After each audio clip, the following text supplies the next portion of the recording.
The flag atop the White House was lowered to half-staff today to commemorate the 73rd anniversary of the attack on Pearl Harbor. The December 7th bombing raid on a Sunday morning launched the United States into World War II and claimed the lives of more than 2,400 Americans. That single attack also nearly destroyed America's Pacific battleship fleet. But one ship, the USS Colorado, was spared, tucked safely away in a Washington state shipyard. The ship would go on to see some of the fiercest naval combat of World War II. Now, a part of the USS Colorado is fulfilling a new mission. Glenn Farley of our Seattle affiliate King 5 has the story. We walk on floors every day, but this floor has meaning. This floor has scars. At times, it was awash with the blood of brave men, because it is not a floor. This is the deck of a battleship, the USS Colorado. A piece of shrapnel hit him right here and came out over here, and I just lowered him to the deck. He was gone. Whit Hemian, moose to his shipmates, can still envision that World War II day when a young ensign was killed standing next to him. He never made it. Gary Kuhar serves as the ship's historian.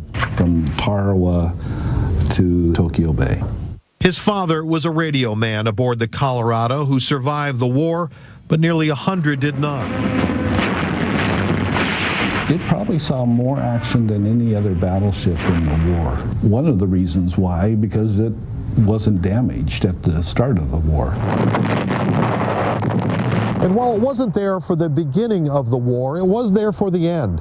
Anchored next to the then new battleship USS Missouri in Tokyo Bay for the surrender ceremony, September 2nd, 1945.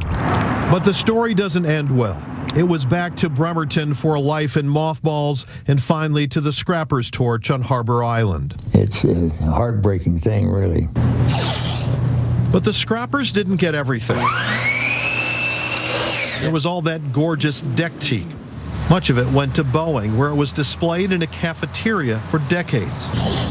But now Boeing's donated it to the USO at SeaTac. Okay, make yourself at home. The deck installed in a newly remodeled haven for military members and their families seeking respite from grueling travel.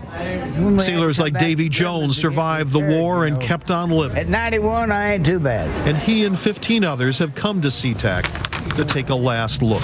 It's beautiful that we still have this and that it's being taken care of. You may never see it in the fast-paced world of modern air travel. Hello there, how are you? But for those who now serve, Good. They will be the ones to walk the deck of this storied ship, as their grandfathers did some 7 decades ago. Glenn Farley, NBC News, Seattle.